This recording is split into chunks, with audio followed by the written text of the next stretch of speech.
UK only. Entrance must be 18 or over. Lines close at 5 p.m. on the 30th of August. Please check the closing time if listening or watching on demand. Good luck. Tune in to Friday Night Live with me, Mark Dolan. GB News royalty with your perfect start to the weekend. Lucky us. Feisty and fearless guests. Well, I'm a normal person, so ask me. Honest opinions that raises more questions than a Gary Barlow tax return. And a few surprises along the way. Might be cold in this studio. That is Friday Night Live with me, Mark Dolan. 8 to 9 only on GB News, the People's Channel, Britain's news channel. Hi there, I'm Michelle Dewberry and I'm going to take a second to tell you all about my show, Dubes & Co. We start off with the issues of the day. We then bring in both sides of the argument. We get rid of the disrespect. And then you throw me into the mix. And trust me, I'll tell it exactly how it is. And then, of course, the magic ingredient, you at home. We mix it all together and what have we got, in my opinion, the best debate show in town. Monday to Friday, 6 till 7 on GB News, Britain's news channel. Join me, Camilla Tominey, for a frank and honest discussion with those in power that cuts through the spin and gets to the heart of the issues shaping our nation. You haven't confirmed that you want to stand as leader, but you haven't ruled it out either. This report basically says that he's not fit to stand trial. Is he indecisive? Incompetent? I deliver the dose of reality Westminster needs. That's the Camilla Tominey Show at 9:30 every Sunday on GB News, The People's Channel, Britain's news channel. Good afternoon, Britain. Your lunchtime update on the stories that matter across the UK. From breaking news and insightful analysis, inspiring stories and lively debates. Are you comparing yourself to a former Prime Minister? Which is it? Stay informed, stay updated, stay entertained. I just don't know how anyone would not want to be there. Every weekday from midday. We are Good Afternoon Britain, only on GB News. Britain's news channel.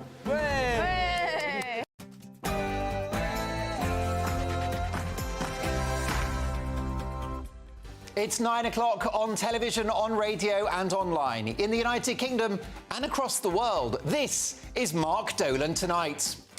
In my big opinion, Prince Harry has taken self-pity to a new level in his latest TV interview. Sorry, Harry, you're famous. Get over it. I'll be dealing with Harry in just 2 minutes' time. A big new development in the race for the Tory leadership as ex-Home Secretary Priti Patel throws her hat into the ring. I'll get reaction from a top Tory insider in just a moment. In the big story, as Donald Trump's running mate describes women without kids as childless cat ladies, do parents make better politicians? And why are fewer women choosing to have babies in the first place? I'll be asking Britain's best-known political double acts, Neil and Christine Hamilton. And I'm looking forward to this in my take at 10. The Olympic opening ceremony in Paris was a profound insult to Christians around the world, with a drag queen mocking Jesus Christ and the Last Supper. The war on Western values continues apace.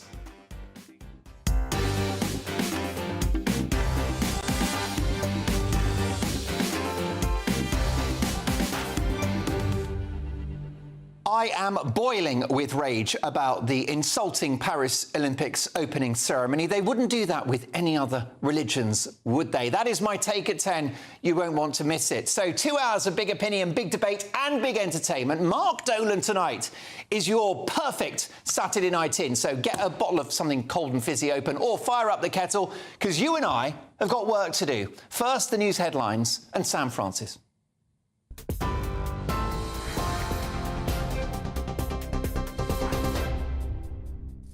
Mark, thank you very much and good evening to you. It's just after 9 o'clock. The top story tonight. New video has surfaced, believed to show the moments before a suspended officer kicked and stamped on a man at Manchester Airport. If you're watching on TV, you can see here that video obtained by Manchester Evening News. It comes as police are seeking to understand events leading up to the separate and widely shared video that sparked multiple protests. Authorities are now calling for witnesses from a Qatar Airways flight, Terminal 2's baggage hall, a fight at a Starbucks coffee shop and an assault on 3 officers at the Manchester Airport's car park. And in the last half hour or so, Greater Manchester Mayor Andy Burnham has released a new statement. He's stressing the complexity of the situation and is urging the public not to rush to judgment as police investigations continue. And next to that breaking political news that Mark referenced at the top of the hour, Priti Patel has entered the race for Tory leadership, promising more say for party members in future policy decisions. The former Home Secretary's announced on social media tonight she is standing to unite and win and to lead the party, she says, with experience and strength. She becomes the 5th MP in the contest to succeed Rishi Sunak, joining Mel Stride, James Cleverly, Tom Tugendhat and Robert Jenrick. The 52-year-old is currently 5th favourite with bookmakers, as she's expected to outline her plans for leadership in the coming days. In other news, more than 1,000 police officers have been on the streets of central London this afternoon to monitor a series of marches. Thousands turned up to a rally organised by Tommy Robinson, where 2 people were arrested. And opposing groups, including Stand Up to Racism and Jeremy Corbyn's Peace and Justice Project, staged counter-demonstrations to, in their words, resist the far right. Well, turning to news from the Middle East tonight, at least 10 people, mostly children and teenagers, have been killed, and dozens, we understand, are left injured after a rocket strike on a children's football pitch. These were the pictures we've seen so far.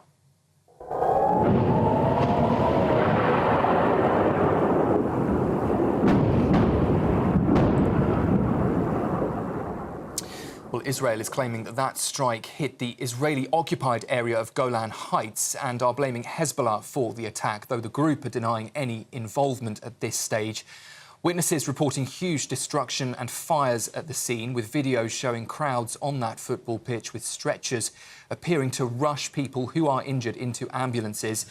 In the last half hour or so, Israel's spokesman, Rear Admiral Daniel Hagari, has issued a warning that they are preparing a response against Hezbollah.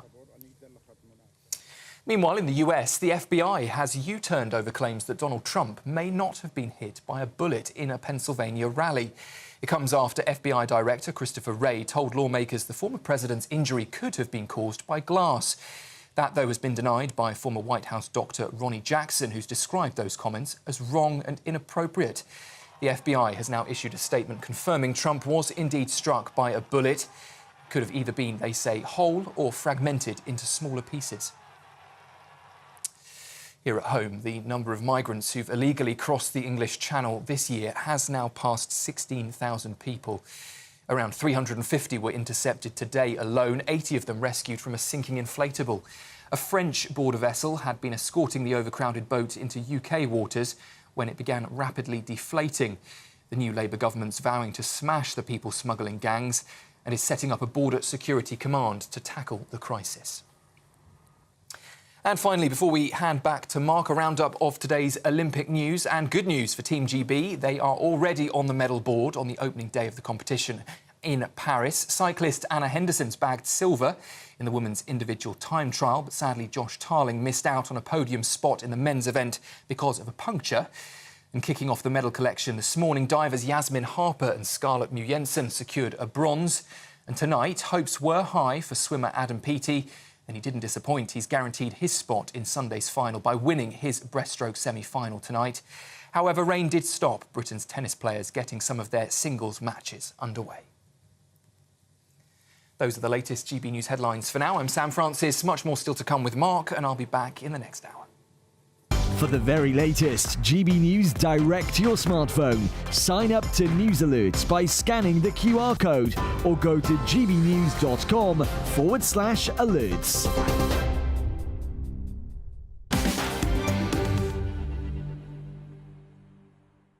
My thanks to the brilliant Sam Francis, who returns in an hour's time. Welcome to a busy Mark Dolan tonight. A big new development in the race for the Tory leadership. As you've just heard, ex-Home Secretary Priti Patel throws her hat into the ring. I'll be joined by the former Deputy Chairman of the Conservative Party. In the big story, as Donald Trump's running mate describes women with kids as childless cat ladies, do parents make better politicians? And why are fewer women choosing to have babies in the first place? I'll be asking Britain's best-known political double act Neil and Christine Hamilton. My Mark Meets guest is bringing the comic genius Tony Hancock back to life in a brand new show. Would Tony Hancock's fearless and hilarious comedy still be allowed in these woke times? A true legend of entertainment, Tony Hancock, remembered before 10. And in my Take at 10 in an hour's time, the Olympic opening ceremony in Paris was a profound insult to Christians around the world, with a drag queen mocking Jesus Christ and the Last Supper. The war on Western values continues apace. Reacting to the big stories tonight, Benedict Spence, Diana Moran and Dr. Lisa McKenzie. Plus, the most important part of the show, your messages. They come straight to my laptop, gbnews.com/your say. And this show has a golden rule. We don't do boring. Not on my watch. I just won't have it. A big 2 hours to come. A disgusting ceremony in Paris. That's my Take at 10. But first, my big opinion.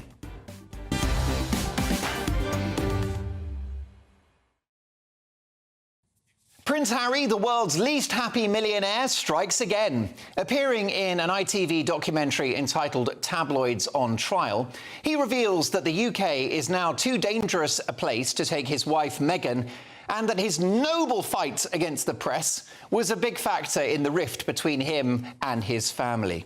Now, phone hacking is a shameful chapter in the history of British journalism. But Prince Harry's spiteful war against the newspapers goes beyond this appalling crime. It's a damaging obsession which, if these figures in the elite had their way, would threaten the ability of journalists and broadcasters to hold wealthy and powerful figures to account. Harry, who has made moaning about his life an Olympic sport, said in the TV interview that it would be nice if all of the royals could pursue this legal action against the newspapers as a family. Who is this man to lecture anyone about family values when he threw those closest to him under the bus in that disgraceful Oprah Winfrey interview, in which he allowed a family member to effectively be branded a racist for the great crime of wondering which of the parents their unborn child would take after? Harry has done interviews slamming King Charles's qualities as a father. He embarrassed his brother William with a revelation about a fight they had, which led to a right hook from William, causing Harry to fall to the floor. Poor Diddums. Brothers fall out, families fight. This should have stayed behind closed doors. But Harry, of course, needed material for his tedious book, Spare. The only use for which I've found is as a doorstop. So he was happy to auction off intimate family secrets to the highest bidder and compare Harry's needless and very public war against the newspapers, which has seen him face the humiliation of withdrawing his libel action against the Mail on Sunday, to the discreet way in which Prince William settled with Rupert Murdoch for a huge sum out of court in order to preserve the integrity and privacy of the family. That is how it's done. In this latest TV interview, Harry has talked about abuse, intrusion and hate. Well, he must have been looking in the mirror. Now, the roots of this are likely in the tragic death of his mother, Diana. One can't imagine what he went through as a little boy following his mother's hearse on the day of the funeral, something that should never have been allowed to happen. But Diana was killed by foreign paparazzi pursuing her car into a Paris tunnel, a car driven by a speeding drunk security guard employed by the Al Fayed family. For that to be the basis of a vicious attack on the British press is a punishment that does not fit the crime. The truth is, Harry, that you're famous and a royal, which brings with it untold privilege, and it comes at a price. That will never change. Sorry, man, them's the breaks. But let me tell you, it's better than what some of my viewers and listeners go through as they battle on a daily basis to put food on the table, to clothe their kids, to stay on top of the credit cards, pay the mortgage or rent, and to keep the lights on. I might send Harry the world's smallest violin. It won't cost me much in post and packaging. Now, as it happens, I would like Prince Harry to reunite with his UK family and come back to this country. I am in a mood to forgive. And I'd like him to bring his wife with him and their lovely kids. After all, poor old King Charles still battling cancer, has barely seen them. But this can only happen with a full apology and a promise to completely change his behaviour and put the family and his country first from now on. I won't hold my breath. And controversially, I actually share Harry's concerns about the safety of him and his family. I think that he, Meghan and the kids should have top-level armed royal protection wherever they go. Why? Well, because whilst he has left the family and given up his royal duties, it was not Harry's decision to be born the son of the king. And I'm deeply concerned about the safety of Harry and Meghan, both here and abroad. Harry's right. He, Meghan and the kids are at risk and they must be protected. The danger is real. Look at what happened to Donald Trump just 3 weeks ago. I know it's controversial and I know that many, perhaps most of you, won't agree with me, but it's my view that when it comes to keeping this couple safe, Harry and Meghan, it should be money, no object. But beyond that, Harry and I part company. Harry has created a full-time job out of feeling sorry for himself as he works out which of the reported 16 bathrooms that he should use in his US mansion. He needs them because the effluence pouring out of him via podcasts, books and TV shows is unending, and his reputation is in the toilet. Sadly, it's too late for Harry to flush away the damage he's done.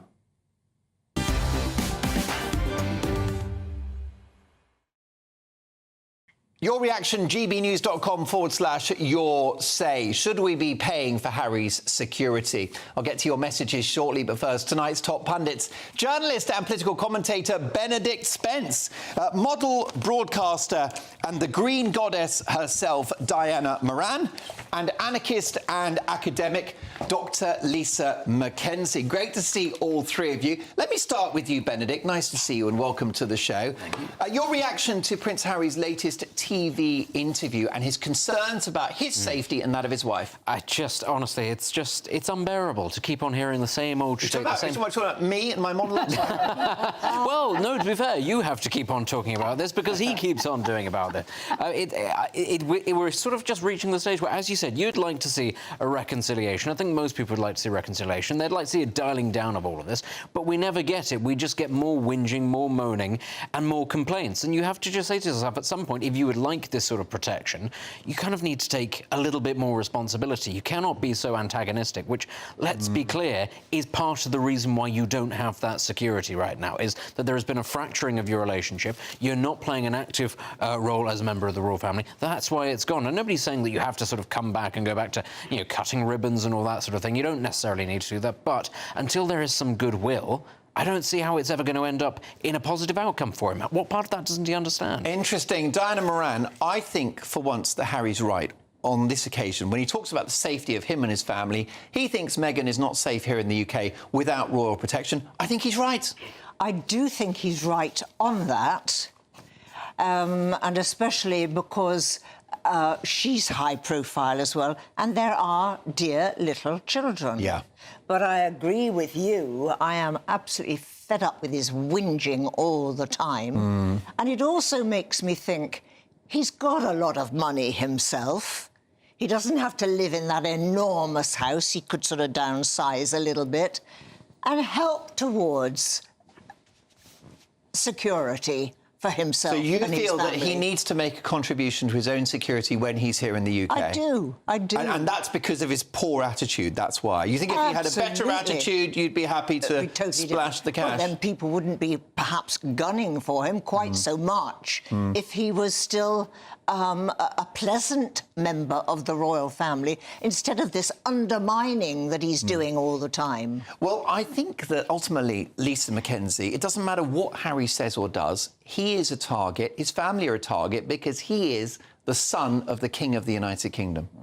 Yes, he is, and he gets lots of privileges, and he's had a very nice life, actually, because of that. Yeah. I accept. I mean, the royal family, I wouldn't swap places with any of them. Yeah. The life they live. Even Andrew? Especially Andrew. Let me tell you, that guy knows how to live. I think the only one I would swap places with is the They're pets. I think that's the only ones that are treated. Yeah. Maybe one of King Charles's horses. Yeah, because they get treated quite well, don't they? yeah, that's true. But you know, he's in America, he's in the US, he's chosen to do that. He sees himself as the Clooneys or the Obamas, the Clintons. Yeah. That's where him and his wife are sort of putting themselves. To do that, you've got to have a lot of money, much more money than he has actually got. Yeah. So if that's what he's aiming for, he's aiming to be some sort of world leader. Yeah. I think he needs to be more realistic. The royal family have never been known for their intelligence, brains, or logic. Yeah.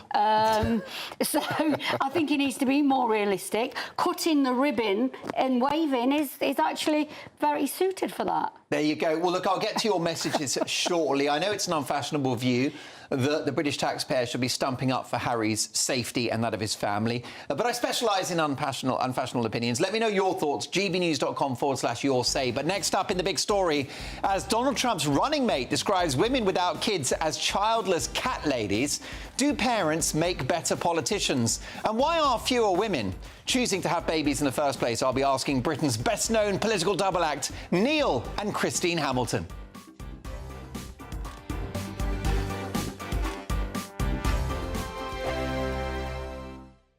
Sunday with Michael Portillo from 11, only on GB News. Karen Stevenson was born in Stoke-on-Trent and read music at Trinity College, Cambridge. She's played cello with many of the world's great orchestras under the batons of some of the most renowned conductors, and she joins me now to discuss her career and the importance of music in education. Tell me about that. What is your role at the Philharmonia? My role at the Philharmonia is number 2 cello. I've been there for about 15 years. Sometimes I play number 1 cello as well, which is a great opportunity for me. Well, it's interesting you say that because I often think what a very difficult life it is to be a professional musician. I make a living out of it. It is definitely possible. We don't really like it when we get into a taxi and someone says, "What's your day job?" Because we work really hard. I was kind of making the opposite point. Not that you'd also have a day job. I think the perfection that is required for a professional musician is extraordinary.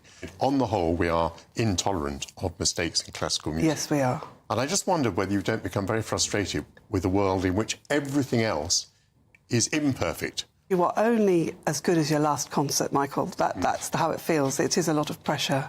Sometimes we will say, OK, a pint for every wrong note or something, but depending on the piece of music, that could be quite dangerous. How many hours a day do you have to practice? You have to practice much more when you're younger, I think, when you're learning. I think this is really important. And when you're at music college. I'm a busy, I'm travelling, I have a family. I can't practice as much as I used to, so you have to rely on your experience. What I really wanted to say is that there's been a lot of fear-mongering about classical music being in decline and it not being relevant, and I really wanted to say that I don't think that's the case. Our audiences have increased. They're the highest they've been in 10 years. The People's Channel. I'm Christopher Hope. From pop stars to politicians, I'll interview anybody in a pub who's got a political opinion. Join me every Friday on Spotify, Apple Podcasts, YouTube or gbnews.com, or wherever you get your podcasts. This is GB News, the People's Channel. If you want your news to be straight talking... This is a nightmare for the Conservatives again. Down to earth. It's not just Nottingham where this is happening, is it? And most importantly, honest. Hard-working, middle-class taxpayers, they'll get their book thrown at them. Then catch me, Martin Daubney, Monday to Friday, 3 till 6 p.m. on GB News, Britain's news channel. Join me, Neil Oliver, every Sunday night at 6 p.m. on GB News. And if an hour is not nearly enough for you, go to gbnews.com for special extended episodes online every Friday at 9 p.m, where we can truly get into the nitty-gritty of what's going on. GB News, Britain's news channel.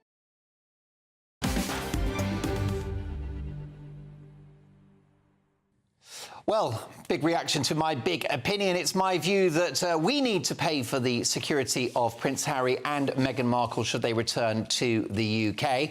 It's a controversial opinion, a big reaction on the message board, gbnews.com/your say. Stuart says, Mark, security for Harry and Meghan paid by the taxpayer? Absolutely not. Do we want him and her back? Absolutely not. We've also got more. Babs says, stay away, Harry and Meghan, but if you don't pay for your own security. Betty is not happy with my assessment of the circumstances of Diana's death. Did I hear Dolan say that Princess Diana died because of being pursued by paparazzi? She died because the driver was drunk and she was not wearing a seatbelt. Barbara says, Harry and wifey make themselves a target. I would be glad never to hear or see from them again. Look, lots more of your messages to get to gbnews.com/your say. But it's time now for this.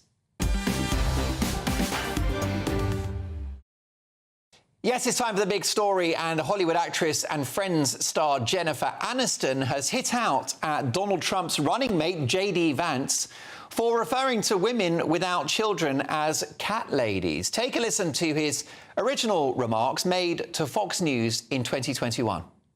Effectively run in this country via the Democrats, via our corporate oligarchs, by a bunch of childless cat ladies who are miserable at their own lives and the choices that they've made, and so they want to make the rest of the country miserable too. And it's just a basic fact. You look at Kamala Harris, Pete Buttigieg, AOC, the entire future of the Democrats is controlled by people without children.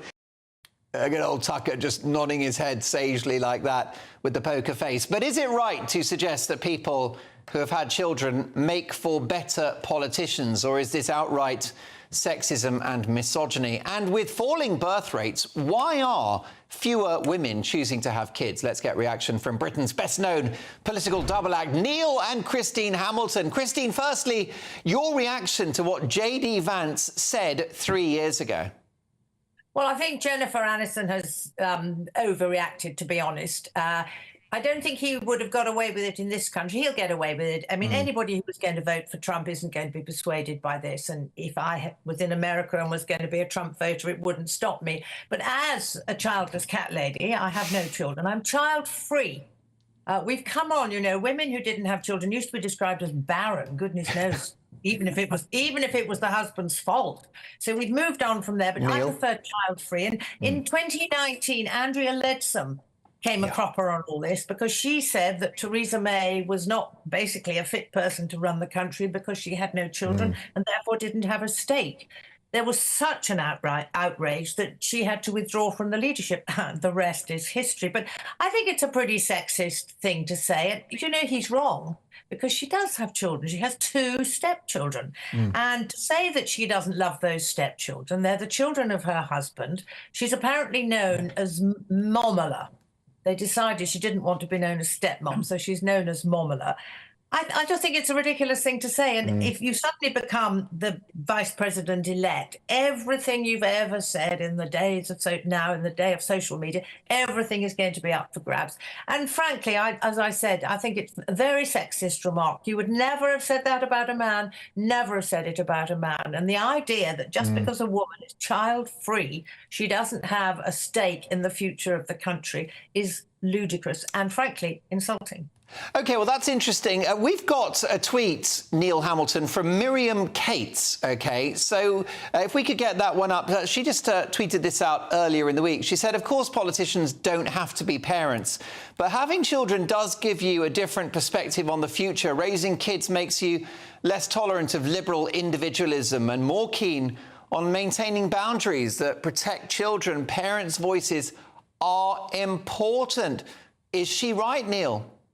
Well, I think she's got a point, doesn't she? When you look through recent history at our political leaders who haven't had children, who are the great successes? Edward Heath, Michael Foot, Theresa May. I mean, it's a fine galère, isn't it? But I mean, cats... Hang on. May I interrupt? Boris Johnson, who's got 7 or 8 children, wasn't exactly a fine example either of an upstanding Prime Minister. Oh, well, maybe those political leaders outsourced that to Boris, and he's happy to oblige. But Can I just interrupt and fact-check you for legal reasons? Our fact-checking team at Mark Dolan tonight can confirm that Boris Johnson has 27 children and counting. Oh, I do apologise, Boris. I'm so sorry for underestimating your priapic abilities. I've got a department here which is the equivalent of BBC Verify. It's a bit more accurate. But of course, cats have featured in Trump campaigns before. Do you remember? I think it was last time, maybe the time before. He was talking about the way to get the women's vote was grab them by the pussy. I didn't really quite understand what he meant. Nevertheless, that's apologies for anyone offended by that remark. Yes, exactly, Don. It happened. It was a terrible thing for Trump to say, and there's no point in digging it up now. I mean, I do apologise. Well, that's what the Democrats are doing to J.D. Vance. We're talking about here sort of Twitter archaeology. There's a whole department of the Democratic campaign that's going to be devoted to this. But I think all this is already priced into the Trump campaign, isn't it? You know, we've heard it all before. There's nothing so outlandish or appalling that can be dragged up today that Trump hasn't gloried in the past, and it never held him back. Absolutely. Now, Neil, just going forward in the course of this chat, can you keep your pussy to yourself? Let me ask you, Christine, do we demonise women that don't have children, characterising them as selfish, perhaps, or even ungodly in some way? Well, I wouldn't say ungodly, no, but yes, selfish. And don't forget, people have no idea unless a woman tells them why they don't have children. So you could be treading on very dangerous eggshells. And I suppose one of the reasons, I mean, I've never watched Friends, but I gather Jennifer Aniston was big in that. Apparently she had a whole load of AIV, whatever it's called, IVF, which was very unsuccessful. So it's obviously a raw nerve for her.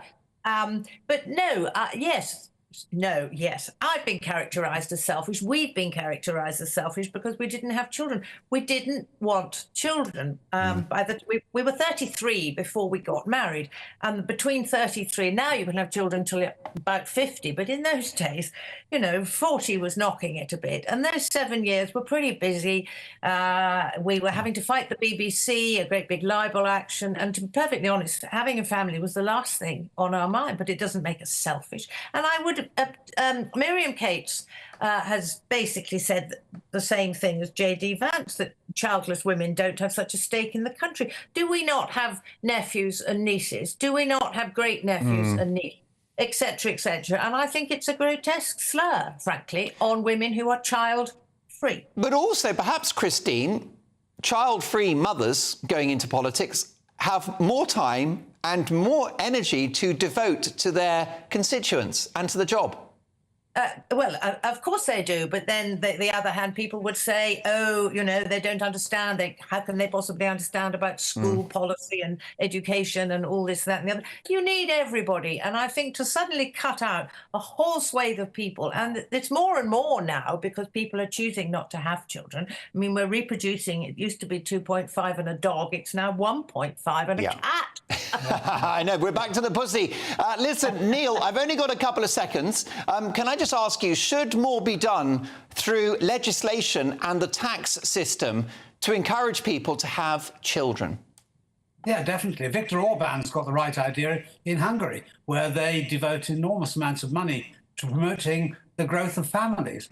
And there's no doubt that, you know, we've got an aging population. There's a huge time bomb financially waiting for us, for the future generations to pay the pensions of the future. Working population is falling. The number of people who will be dependent upon those people who are working is increasing. That's something which is not going to go away. So, yes, I think we do need to promote families, and we do need to give incentives, or at least remove disincentives to having children and bringing up families. I think this is, you know, this is a sort of policy that the Conservative Party ought to adopt. But of course, as they're so imprisoned within this woke mindset, it's very unlikely they would ever be able to address such an issue at all.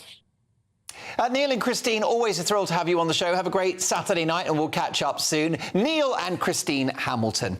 Coming up, a big new development in the race for the Tory leadership as ex-Home Secretary Priti Patel throws her hat into the ring. I'll get reaction from the former Deputy Chairman of the Conservative Party next. Hello, good evening and welcome to your GB News weather update brought to you by the Met Office. Well, it's been quite an unsettled start to the weekend, but as high pressure builds, we're going to see plenty of dry weather on Sunday. And that's because this weather front that's been affecting us today will generally fizzle out. And then we've got high pressure building into the Atlantic and moving its way across the UK for Sunday. Back to tonight, though, and any showers would generally be easing away, leaving a largely dry evening and staying largely dry overnight too. Plenty of clear spells, which means we're likely to see some mist and fog overnight, particularly in those rural spots. And that's where it's going to be feeling a little bit cooler too, but most towns and cities remaining in the low double digits. So to start on Sunday morning, then there should be plenty of bright sunshine around. But as I say, there will be spots of mist and fog around, particularly in rural spots across Devon and Cornwall and rural parts of Wales, but plenty of bright sunshine elsewhere. And it's going to be a fairly mild night too, which means it's going to be quite a warm start to Sunday as well.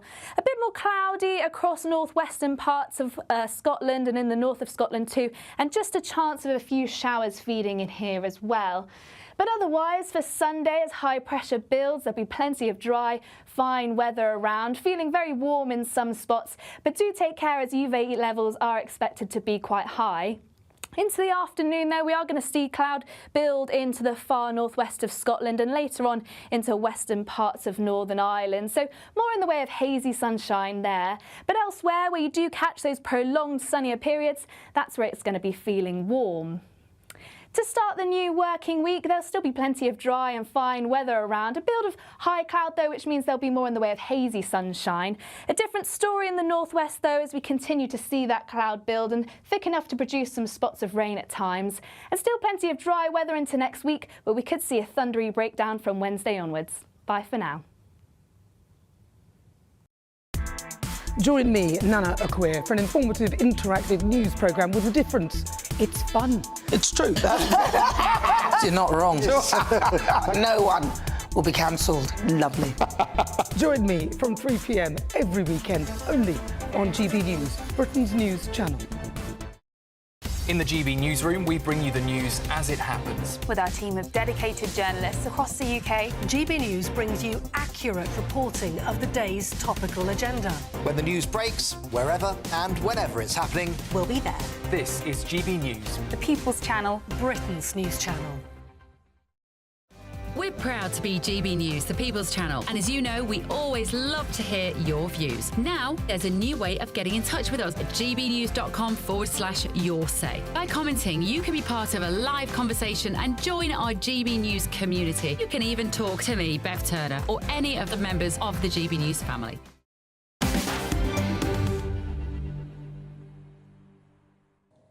Well, are parents better politicians? A big reaction at gbnews.com/your say. How about this? Oh, my goodness. No, I'm sorry. We're having a bit of trouble with the thing loading at the moment. Oh, yes, how about this? Alan, who's a GB News member, says, I think some people don't want children because they're afraid for this country. And Barbara says, good evening, Mark. There are many female MPs with children and are hopeless, especially on the left, where there is a shortage of grey matter. Well, keep your opinions coming, gbnews.com/your say. But a big development as Priti Patel, the former Home Secretary, throws her hat into the ring for the Tory leadership. For reaction, I'm delighted to welcome former Conservative MP and former Deputy Chairman of the party, a prominent backer of Priti Patel, Jonathan Gullis. Jonathan, nice to see you in your civvies, of course, enjoying life on Main Street rather than Wall Street. Your reaction to Priti Patel deciding to throw her hat in the ring? Well, it won't shock you, Mark, but I'm absolutely delighted that Priti's putting her hat in the ring, because I think ultimately Priti has the experience to bring this party together, to come up with bold policy ideas, has the belief of her courage and conviction in her views, and therefore can make sure we can win the next election. Let's look at the fact that she came in under William Hague just after we had that crushing defeat in 1997. So she knows what it's like to rebuild not just the parliamentary party, but more importantly, our membership, so we can actually get out there, knock on doors and win over voters. She knows as well what it's like to serve in government, having been under David Cameron, Theresa May and Boris Johnson in some of the biggest offices of state.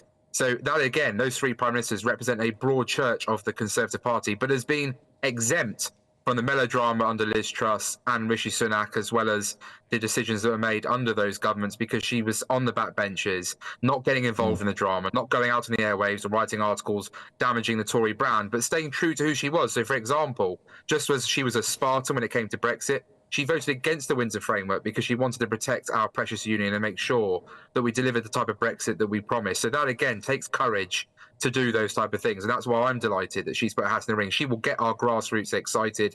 She will be able to take on reform just by having the belief in her convictions and her views, which obviously I think reform voters will respect. Her voting record, again, as I say, speaks for itself. But she'll also be able to appeal to the One Nation colleagues. She served under David Cameron. She served under Theresa May. She's worked closely with people like Jeremy Hunt for a number of years. So she'll understand what those seats, Lib Dem facing and Labour facing, are also up against as well. And that's why I think she's the right person to lead our party to victory at the next general election. How might her policy platform differ from the others?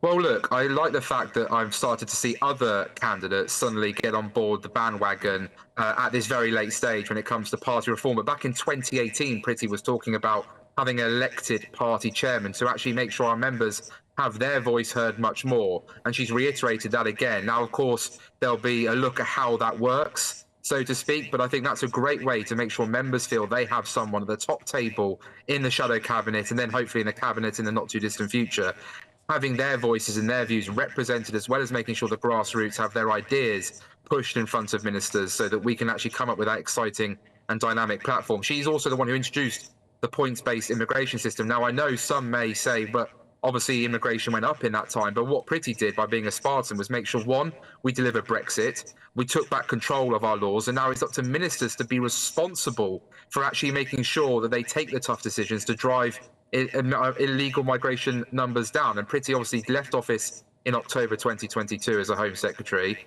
didn't want to serve under Liz and didn't want to, and was, despite being offered, didn't serve under Rishi. So therefore, you know, the things that she wanted to do to make sure that system was fair, was tough, that drove those numbers down whilst also investing in the skills of our future generations here at home, wasn't able to be demonstrated early on, but she will make that very clear that we want to invest in our talent in this country without having to rely on overseas migration, but not be scared of the fact we do want some of the brightest and the best from around the world to make their home here in the UK, because that only improves the outcome for our great nation. Jonathan, briefly, if you can, both she and Suella Braverman are former Home Secretaries. They've both used strong rhetoric regarding immigration. Are they rivals? And ideologically, do they cancel each other out? Well, look, obviously, we don't know what Suella's doing, and we'll know Monday is the close of nominations. We'll find out if Suella is in the race. But I would say that Priti, again, was the first person in the world to come up with a novel idea of the Rwanda scheme. Now, of course, Labour trying to paint this as a failure, but actually Labour never even tried to get the planes off the ground. And of course, their lefty lawyer mates, Labour politicians themselves in the House of Commons in the last Parliament we just had, were trying to do everything they could to block this legislation, despite mainland European countries wanting to themselves look at striking such a groundbreaking deal, because it wasn't just about deporting illegal migrants to Rwanda. It was actually about building nations like Rwanda, who obviously desperately wanted these people to be a part of their economy, but also for them to become growing economies in parts of the continent where we are seeing people choosing to come across into mainland Europe and therefore then come on small boats and illegally enter the United Kingdom. That was why that was such a groundbreaking decision. So I think that actually, again, that shows you that Priti is willing to think outside the box, think of creative ideas. And it's just a shame that Labour's cancelled it, because now they've got their amnesty of illegal migration, and obviously the only deterrent on the table has now been removed. So God help this country in the coming weeks ahead in the summer. Of course, Labour are clear that they're going to smash the criminal gangs and get through that asylum backlog. But let's bring in my top pundit. Stay with us if you can, Jonathan Gullis, because with me tonight we have the brilliant Diana Moran, we have Benedict Spence and Lisa McKenzie. Diana Moran, is Priti Patel Prime Minister material? I think she could be. She's 52. She's always proved popular. She knows what it's all about. She's been in with the government for many, many years, seen a lot of things go through, a lot of things happen. Yeah. Yes, I think she's a reasonable contender. Lisa McKenzie, what do you think about Priti Patel? What are your impressions of this politician? Is she authentic? Is she a conviction politician? I think she is a conviction politician, actually, but she might be liked in the Tory party, but is she going to be liked in the wider country? And the Tories have got to really think about that. They've got to sort of think wider than, you know, who do the Tories like? They've got to try and get a Prime Minister material rather than a leader of the Tory party. Migration is going to be a massive issue in the next 5 years because Keir Starmer is not going to be able to control it or manage it. And actually, you know, I don't think anyone can. We are where we are with it. So we need somebody that would prove to be able to do the job. Now, I'm not sure that Priti Patel is trusted in or liked in the country. She might be in the Tory party, but I'm not sure about the country. Benedict, you're a good student and observer of the Conservative Party and have been for many years. Why do you think Priti Patel is running? Because she's not a front runner, is she, in the race? I think I've actually been saying for some time that I think she's a dark horse that people should consider backing for the leadership. I think she's done a lot of work behind the scenes to build a lot of support from other MPs. And I think actually the headline thing from this announcement is that she's going to try to give more power to the members. Well, this is a fairly clearly naked approach to try and win over the support of people who are inevitably going to end up voting on the leaders. I think that she is a firm figure. She doesn't come with quite the same baggage as the likes of, say, Suella Braverman. I think a lot of people would look at her on the right of the party. Is she more measured than I think she is. I think she is. She's more measured. She comes from the same wing of the party, but as she says herself in this announcement, she has done a lot less sort of sniping and a lot less grandstanding and has been working, I think, behind the scenes to build more of a coalition. But I do think that there are, having said that, I do think that she'll be a very good match for the role. There are some questions that she's going to have to answer, and that is why it is that as Home Secretary, she was the one that oversaw the biggest increase in illegal migration in this country's history and the biggest increase in small boats crossings and a massive decrease in the amount of people being deported. Because if you are going to run on a platform that says we need to address migration, Sir Keir Starmer is going to turn around and say, so can you explain these figures? Why it was that these happened on your watch? And that's something she has to do. Jonathan, the clock's against us. As a former deputy chairman of the party, are you now officially backing and endorsing Priti Patel for the leadership of the party? 100% I am. I'm proud to actually be her agent in this upcoming contest and look forward to answering the very fair questions that people like Benedict are posing. Can she win?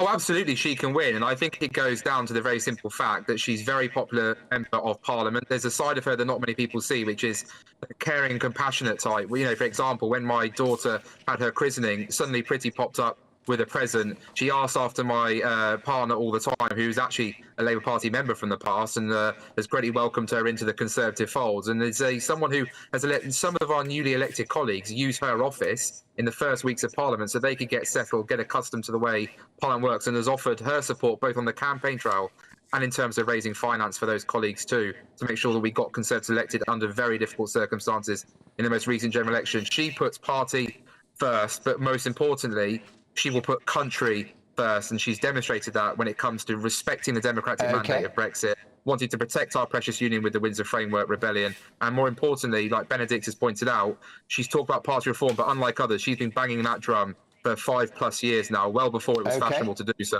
which shows that she's in touch with the membership. Jonathan Gullis, always a treat to have you on the show. I hope we catch up soon. My thanks to former Deputy Chairman of the Conservative Party, Jonathan Gullis. Coming up in my Take at 10, the Olympic opening ceremony in Paris was a profound insult to Christians around the world, with a drag queen mocking Jesus Christ and the Last Supper. The war on Western values continues apace. That is my Take at 10. I am so angry you won't want to miss it. But next up, my Mark Meets guest is bringing the comic genius of Tony Hancock back to life. That's next.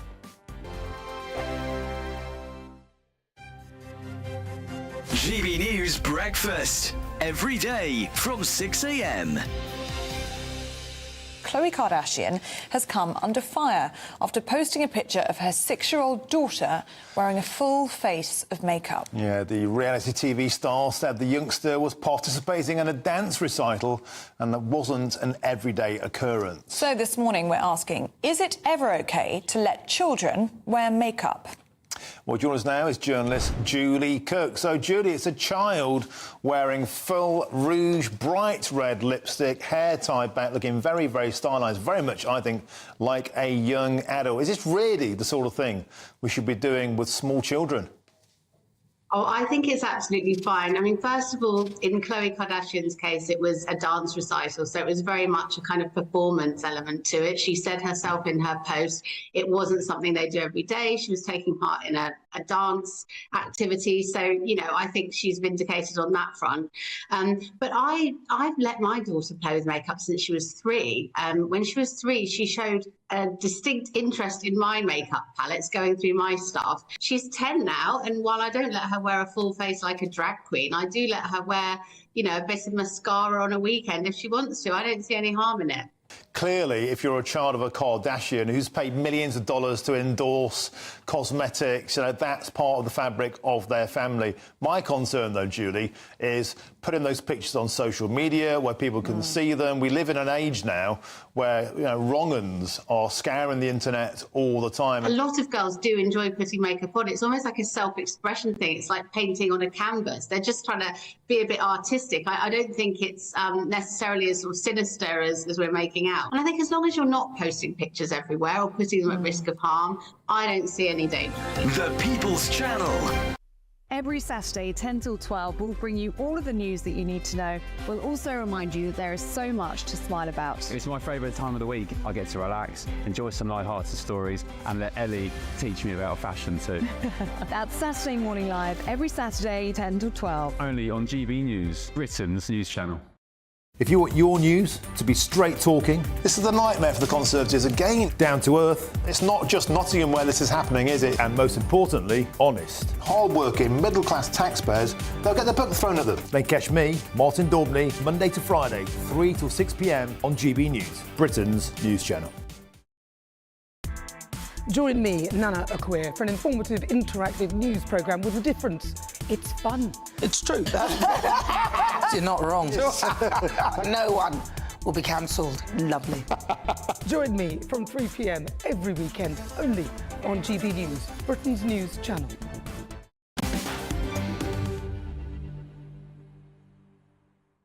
The French insult 2 billion Christians at the Olympics. That's my take at 10, but first this.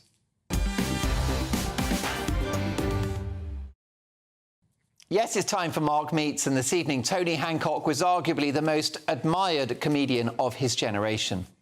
Written by Ray Galton and Alan Simpson, Hancock's Half Hour features the world-weary curmudgeon Tony Hancock railing against the injustices and absurdities of the world in the company of a stellar cast that included Sid James, Hattie Jakes and Kenneth Williams. The show contained a mixture of tragedy and comedy, much like Hancock himself. A complex man battling his own demons, but propped up and sustained by his enduring comic genius. Let's see a bit of Tony Hancock in action.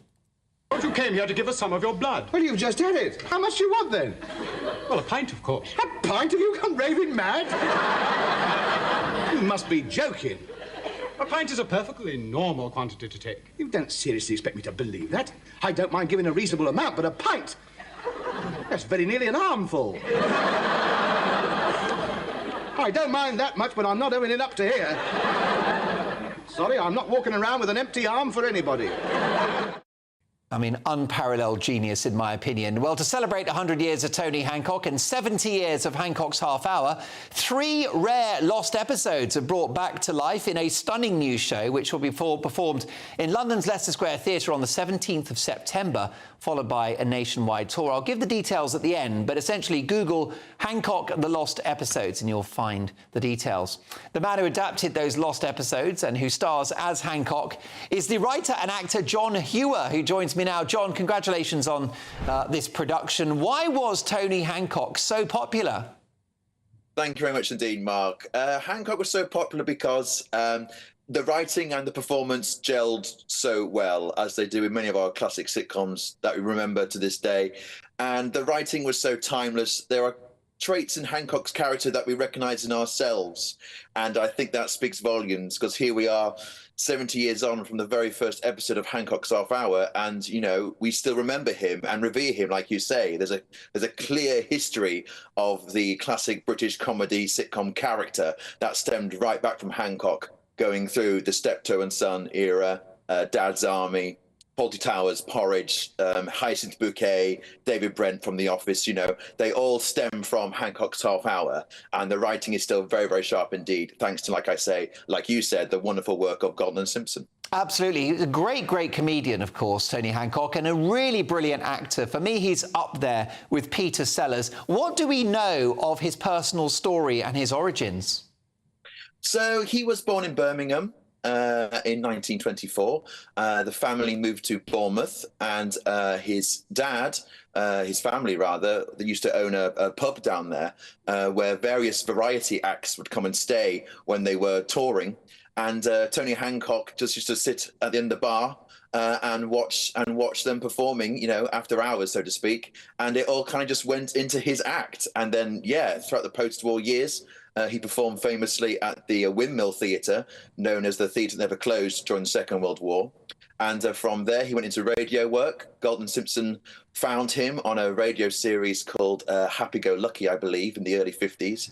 And they then created Hancock's Half Hour in 1953 as a radio series, firstly, and then it transferred very successfully to the TV in 1956, and it ran for 7 series, And now your show, which I'm so excited about, it features 3 lost episodes. How on earth did they lose 3 episodes of this classic comedy? Oh, goodness me, Mark, goodness me. I know, we're all in uproar right now, aren't we? It was just the thing of the time. Celluloid, the film it was recorded on, was so expensive that things were either recorded over or they were just binned. There was no huge archive to store it all. The frustration is that the BBC held on to, weather reports and that kind of stuff. They thought that'd be more culturally significant 70 years on, rather than, I think there's 25 episodes of Hancock's Half Hour still missing out there. And things like Doctor Who, Until Death Us Do Part, that's still missing as well.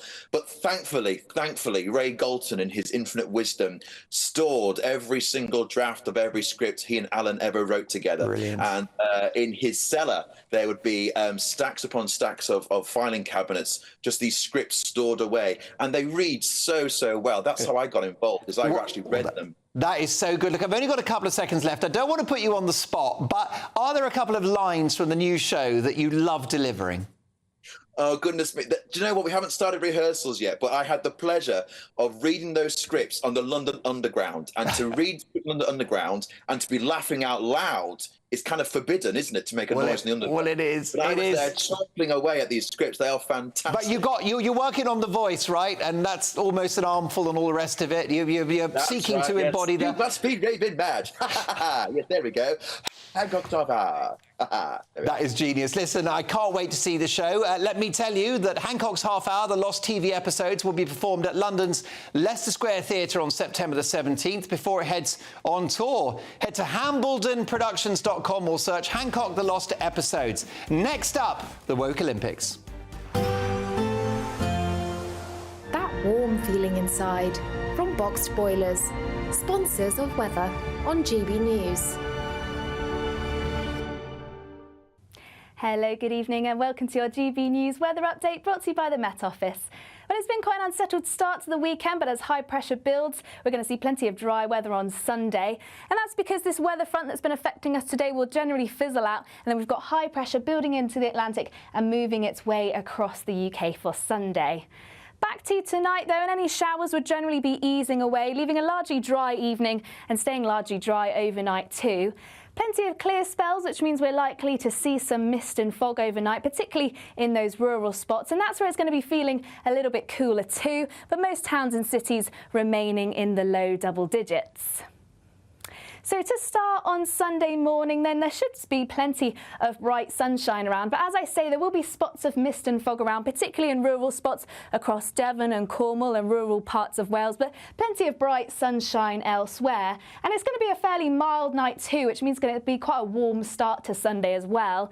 A bit more cloudy across northwestern parts of Scotland and in the north of Scotland too, and just a chance of a few showers feeding in here as well. But otherwise, for Sunday, as high pressure builds, there'll be plenty of dry, fine weather around, feeling very warm in some spots. But do take care as UV levels are expected to be quite high. Into the afternoon, though, we are going to see cloud build into the far northwest of Scotland and later on into western parts of Northern Ireland. So more in the way of hazy sunshine there. But elsewhere, where you do catch those prolonged sunnier periods, that's where it's going to be feeling warm. To start the new working week, there'll still be plenty of dry and fine weather around. A build of high cloud, though, which means there'll be more in the way of hazy sunshine. A different story in the northwest, though, as we continue to see that cloud build and thick enough to produce some spots of rain at times. And still plenty of dry weather into next week, but we could see a thundery breakdown from Wednesday onwards. Bye for now. Looks like things are heating up. Boxed boilers, sponsors of weather on GB News. You really could become the next big Great British Giveaway winner with your chance to win £30,000 in tax-free cash to spend on anything you like. Listen to what some of our previous winners have to say about winning big with us. On the day that I got the money in the bank account, everything just seemed a lot sunnier. But I do have something to spend it on. Just go for it. It's an absolute must. Thank you, GBNews. Amazing feeling to win. For another chance to win £30,000 in tax-free cash, text cash to 63232. Text costs £2 plus one standard network rate message. You can enter online at gbnews.com/win. Entries cost £2 or post your name and number to GB07 PO Box 8690 Derby DE1 9TT. UK only. Entrants must be 18 or over. Lines close at 5 p.m. on the 30th of August. Please check the closing time if listening or watching on demand. Good luck.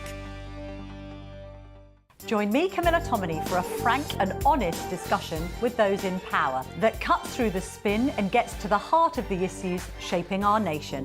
You haven't confirmed that you want to stand as leader, but you haven't ruled it out either. This report basically says that he's not fit to stand trial. Is he indecisive? Incompetent? I deliver the dose of reality Westminster needs. That's the Camilla Tominey Show at 9:30 every Sunday on GB News, the People's Channel, Britain's news channel. I'm Patrick Christie's. Every weeknight from 9, I bring you 2 hours of unmissable, explosive debate and headline-grabbing interviews. What impact has that had? We got death threats and the bomb threat and so on. As time passes, She could have said Storm. You made my argument for me. My guests and I tackle the issues that really matter with a sharp take on every story. Went everywhere. Something practical could be done. Or I can become something different. Patrick Christie's tonight from 9 p.m. only on GB News, Britain's news channel. Good afternoon, Britain. Your lunchtime update on the stories that matter across the UK. From breaking news and insightful analysis, inspiring stories and lively debates. You're comparing yourself to a former Prime Minister. Which is it? Stay informed, stay updated, stay entertained. I just don't know how anyone would not want to be there. Every weekday from midday. We are Good Afternoon Britain, only on GB News. Britain's news channel. Are the newspapers getting you down? My wife didn't divorce me that month. Struggling to separate the wheat from the chaff? I know that it's a bit of a circus at the best of times. Well, don't worry. Headliners has got you covered. We'll take the burden of reading the day's news, and if we get depressed, who cares? It's an occupational hazard, frankly. That's Headliners on GB News from 11 p.m. till midnight, and the following morning, 5 till 6 a.m. on GB News, the comedy channel. Nah, just kidding. Britain's news channel.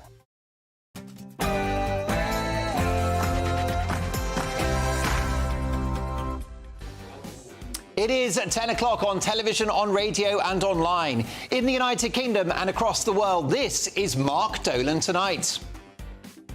In My Take at 10, the Olympic opening ceremony in Paris was a profound insult to Christians around the world, with a drag queen mocking Jesus Christ and the Last Supper. Why are Christians such a soft touch? Would you do that with any other religion? The war on Western values continues apace. That's My Take at 10 in 2 minutes' time. You won't want to miss it. Meanwhile, is Kamala Harris going to crush Donald Trump's dream of a return to the White House? And an update on the health of King Charles and Princess Kate, all in the company of the Queen of US royal and political reporting, Kinsey Schofield.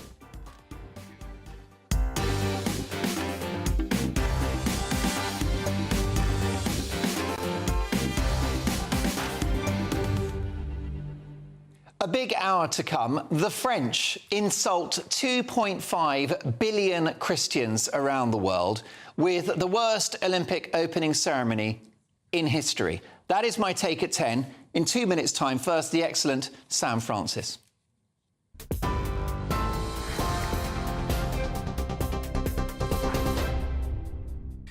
Mark, thank you very much and good evening to you. Just after 10 o'clock, the top story tonight. New video has emerged which is believed to capture the lead-up to the moment that a now suspended police officer kicked and stamped on a man at Manchester Airport. This is the latest video obtained by Manchester Evening News. It's been released as police are attempting to pinpoint events leading up to the separate and previously widely shared video, which has sparked protests since it emerged on social media. The Manchester force are now appealing for witnesses to a confrontation on a Qatar Airways flight or at Terminal 2's baggage hall at Manchester Airport. And police are also asking for any information about a fight at a Starbucks coffee shop and the assault of 3 officers at the airport's car park. Well, as we've been covering tonight, Priti Patel has announced her bid to become leader of the Conservatives. The former Home Secretary says she can unite the party and turn it back into a winning machine. She joins James Cleverly, Tom Tugendhat, Robert Jenrick and Mel Stride in the race to replace Rishi Sunak, and nominations for the leadership close on Monday. 9 people have been arrested following a rally organised by Tommy Robinson in central London today. Thousands of people were involved, with hundreds of police officers on the streets to monitor the rally. The Metropolitan Police say 4 people are still in custody on suspicion of assault on emergency workers, though we understand no one sustained any serious injuries. Opposing groups, including Stand Up to Racism and Jeremy Corbyn's Peace and Justice Project, also staged counter-demonstrations to, in their words, resist the far right. Turning to news in Israel now, at least 10 people, mostly children and teenagers, have been killed and dozens are understood to have been left injured after a rocket strike on a children's football pitch there. These pictures just came into us in the last hour or so.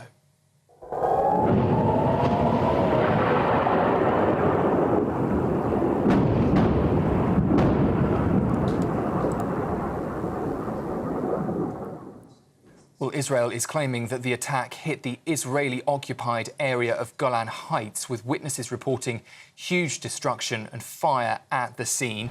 These are the live pictures of that football field in the area of Golan Heights, where you can see there night has fallen and many people now gathering around the scenes where that rocket strike landed. Earlier, we also saw pictures of crowds on the football pitch with stretchers appearing to rush people injured into ambulances. Israeli spokesperson Rear Admiral Daniel Hagari claims Lebanese militants are to blame.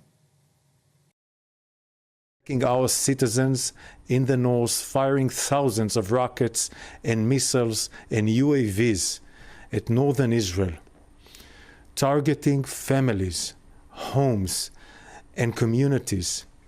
The IDF is currently holding a situational assessment, and we will prepare for a response. In the US, the FBI has U-turned over claims that Donald Trump may not have been hit by a bullet in Pennsylvania. It comes after FBI Director Christopher Wray told lawmakers the former president's injuries could have been caused by glass. But that's been denied by former White House doctor Ronnie Jackson, who described the comments as wrong and inappropriate. And the FBI has now issued its own statement confirming Trump was indeed struck by a bullet, whether it was whole or fragmented into smaller pieces. Turning to Paris and, of course, the Olympic Games, Team GB have finished the first official day of the Paris Olympics with 2 medals. Cyclist Anna Henderson bagged silver in the women's individual time trial, but sadly Josh Tarling missed out on a podium spot in the men's event. Divers Yasmin Harper and Scarlett Mew-Jensen got Great Britain off the mark this morning at the Games, bagging bronze in the 3-metre synchro. The men's and women's swimming relay teams, though, sadly missed out on their 4x100-metre freestyle. But good news for Adam Peaty. He is still on course for a record 3rd-time 100-metre breaststroke title after making it through to tomorrow's final. And one last story for you. Scientists have discovered a common mouth bacteria can melt certain cancers, calling it a eureka moment. Researchers say that they were surprised to find that Fusobacterium was found to help those with head and neck cancers. Viable cancer cells were found to be reduced by up to 99%, and it's now being keenly studied across various London hospitals. Well, those are the latest GB News headlines for now. I'm Sam Francis. Your next update at 11 o'clock. For the very latest GB News direct to your smartphone, sign up to News Alerts by scanning the QR code or go to gbnews.com/alerts.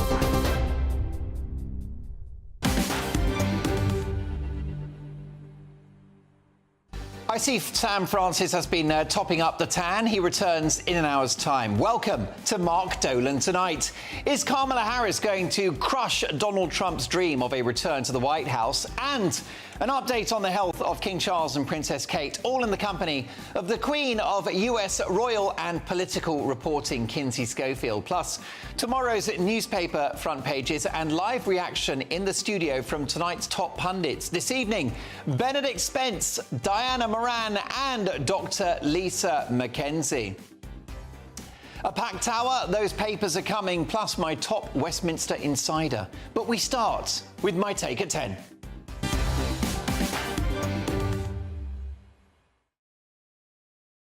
Yesterday's Olympic opening ceremony in Paris wasn't just a washout due to the weather. Notwithstanding the disastrous decision to have the event along the river in Paris rather than at the main stadium, which would have protected them against the elements, it was the dire content of this 4-hour woke fest which has offended so many. After far-left activists allegedly damaged the train lines in France, leading to wild disruption, proof, if you needed it, that poor old France is becoming increasingly ungovernable, this chaotic and disastrous ceremony once again demonstrated that the French couldn't organise a piss-up in a vineyard, and served as a reminder, by contrast, of the magnificent opening ceremony delivered by London in 2012. But Olympic opening ceremonies can be a confusing and random affair. Sometimes they're surreal, almost like watching the Eurovision Song Contest on acid. Now, I've got no problem with that. Artistic expression comes in all forms. Why not have a splash of eccentricity and creative freedom when kicking off this global event? But artistic expression is no excuse for a deeply offensive attack on Christianity. Whose idea was it to perform a drag queen parody of this image, Leonardo da Vinci's Last Supper, an iconic painting which represents the historic moment that Jesus Christ dined with his closest friends, the disciples, prior to his crucifixion. At this supper, according to the Gospels, Jesus told the disciples, "This bread is my body, this wine is my blood." Jesus' words refer to the crucifixion that he was about to suffer in order to atone for humankind's sins. But the sin here is the wild mockery of an ancient religion with a parade of sexually explicit drag acts, with bodies on full show, in imagery that strikes at the heart of Christian theology. Throughout the evening, there were erotic poses, fake boobs, waggling arses, sexualized dancing and cavorting on stage, in scenes that couldn't be less Christian if you tried. Take a listen to the wise words of Bishop Robert Barron of Winona, Rochester in the United States, who speaks for millions. What do I see but this gross mockery of the Last Supper? And I won't describe it any further. Just go online. It's gone viral. You can see it. But this... France felt evidently, as it's trying to put its best cultural foot forward, the right thing to do is to mock this very central moment in Christianity where Jesus, at his Last Supper, gives his body and blood in anticipation of the cross. Devastating stuff. Now imagine if a scene like this had happened last night mocking Islam, perhaps a moment from the Quran, or a scene featuring the Prophet Muhammad. In a city where 12 journalists were murdered by Islamic extremists for doing just that in Paris in 2015. These pathetic social progressives who designed last night's show won't do that because they are shocking cowards, utter melts. But Christianity seems to be an acceptable target. Not only are its values being eroded across the Western world, but it is now the subject of ridicule and derision as its iconography is vandalised and replaced by the hellish new religion of woke and gender-bending madness. The organisers of last night's Olympics ceremony insulted the 2.4 billion Christians around the world. What's chilling and revealing is that they thought that was okay. May God forgive them.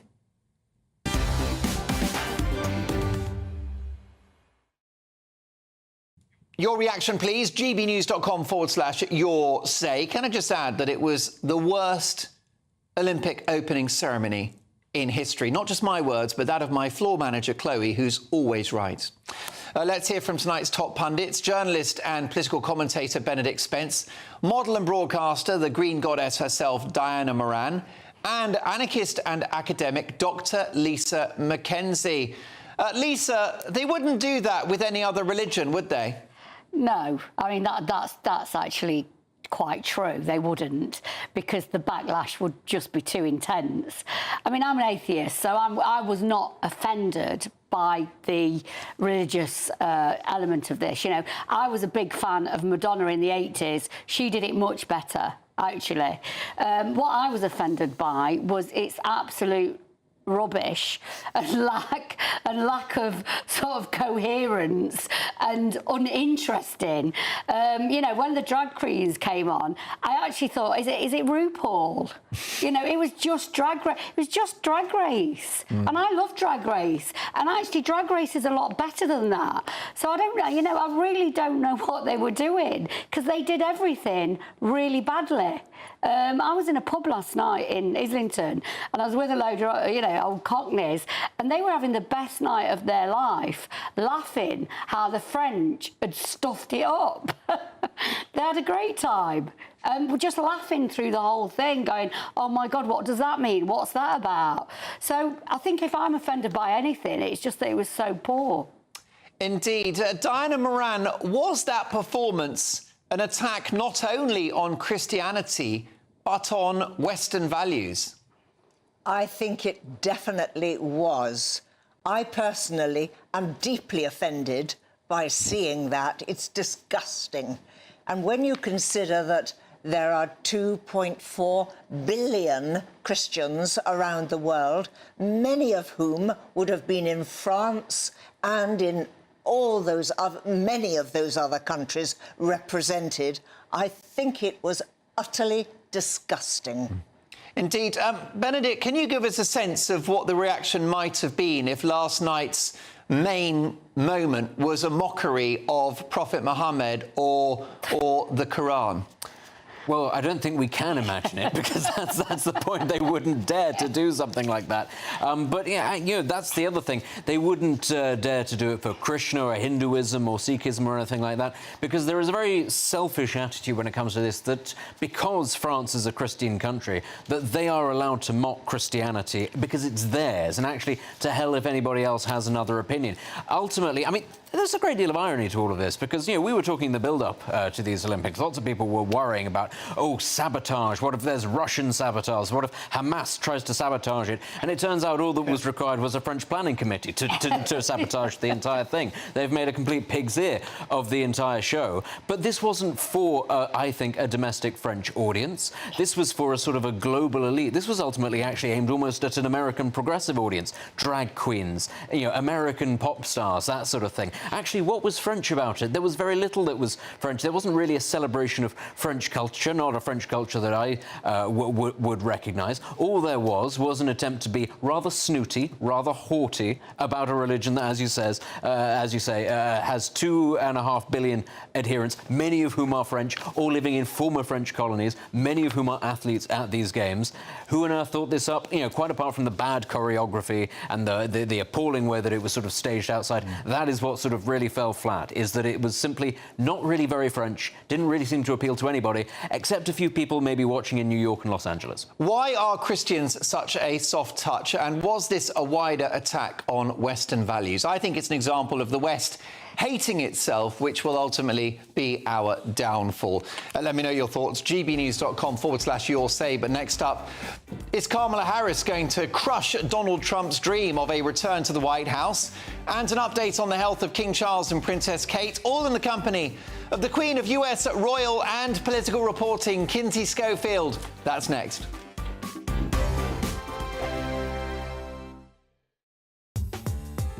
I'm Christopher Hope. From pop stars to politicians, I'll interview anybody in a pub who's got a political opinion. Join me every Friday on Spotify, Apple Podcasts, YouTube or gbnews.com, or wherever you get your podcasts.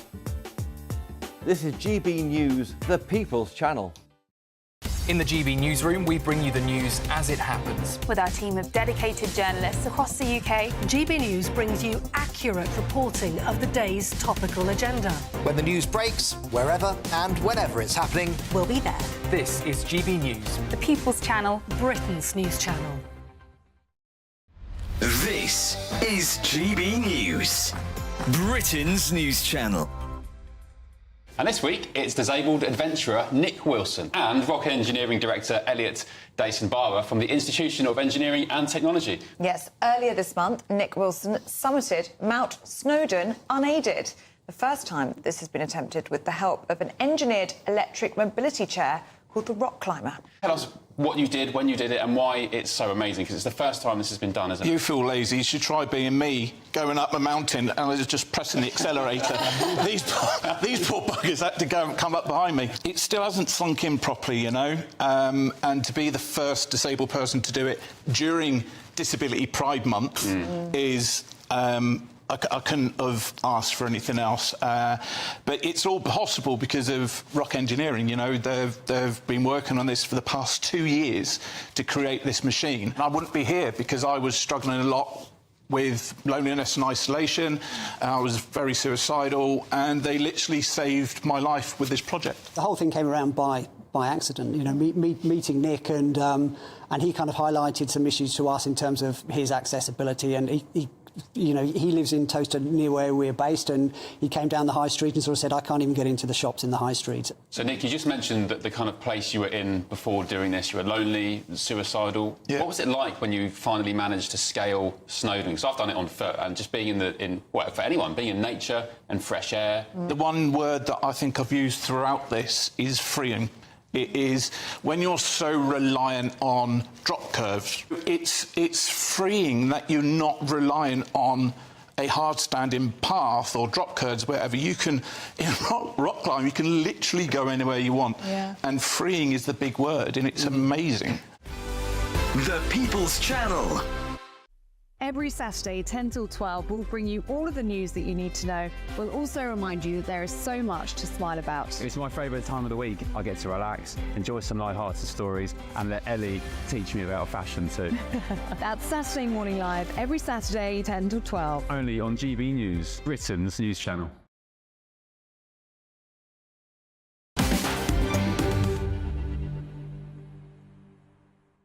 Papers on the way at 10:30 sharp, but first, this.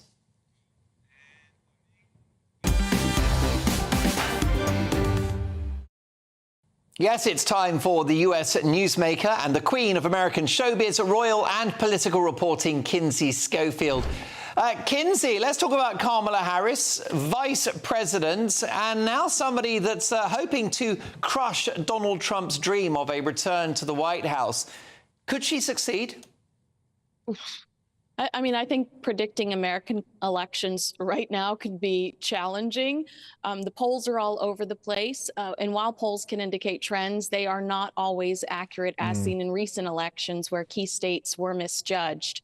But I do think that Donald Trump might not necessarily have been prepared for the way the mainstream media immediately rallied behind Kamala and changed, changed history, changed her story, changed some of, all of a sudden she has all of these glowing accomplishments behind her that I'm not necessarily convinced are true.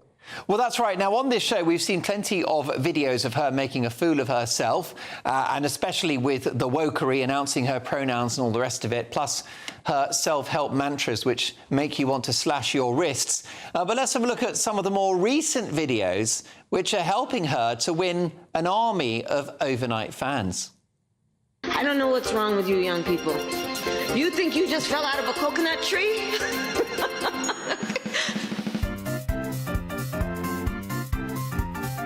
But in our country, we need you to be Mamala of the country. And I eat no for breakfast. 360, when you're in the mirror, do you know what you see? You think you just fell out of a coconut tree? Everywhere I'm so Julie. My commiserations to Mescana and Maria, who had to spend the afternoon editing that rubbish. But the thing is, Kinsey, she does have momentum. Legacy media, as you said, and the Democratic Party establishment are trying to pretend that she wasn't a terrible and unpopular vice president. Will it work? Will PR, spin and TikTok videos sweep Kamala Harris to the top of US politics? Look, it's a long road to November. We know who Donald Trump is. I listened to two of your guests, talk about some of his history. We know who Donald Trump is. We also know how much we saved on groceries, gas, when he was president. We don't know who Kamala is. People will continue to speak out about her and help paint that picture. Her support was so low during her initial run for president that she disappeared before Biden promised to choose a black woman to be his VP. Now, Breitbart reporting that the office of VP Harris experienced a turnover rate higher than 90% over the past 3 years. They claim this is a trend that has followed her since even before the Biden administration consumed power. If even half of those employees publicly rally for the opposition, that could jeopardize the campaign. We're just going to have to wait and see. OK, well, let's get to more positive news, and that is an outpouring of support, love and affection for both King Charles and Princess Catherine, the Princess of Wales, who are both battling cancer. An amazing public response to what has been a tragic royal story. That's right. Catherine, the Princess of Wales, King Charles, receiving 27,000 Get Well cards. We discovered the official tally within the royals' annual financial report. The Daily Beast reported that the King and Princess were not in a position to sign each and every card, but were deeply touched by the amount of support they received from all over the world. This report also noted greater diversity among the royal household, with ethnic minority staff now making up 11.4% of the workforce. That's up on last year's 9.7%. And we know that they are working towards a 14% goal. Fair enough. What about Harry, his latest TV documentary? That's on ITV. It's about the press and about pursuing the likes of Rupert Murdoch for the phone hacking. What is your reaction to what Harry has had to say in this latest TV offering? I believe Prince Harry is a catastrophic thinker. It's difficult to take someone seriously when they have a reputation for exaggerating their circumstances. Verbiage like catastrophic car chase, which we heard in New York City, bringing up acid and knife attacks. He's constantly fixated on the worst case scenario. And I would politely remind Prince Harry that it was American media that snapped a private photograph of Catherine, the Princess of Wales, when she asked for privacy after her abdominal surgery. It was TMZ.com that took a picture of Catherine, the Princess of Wales, and her mother alone in a car. I would also remind Prince Harry that it was Thomas Matthew Cooks, an American, the assassin who attempted to take out former President Donald Trump, who was Googling Catherine, the Princess of Wales.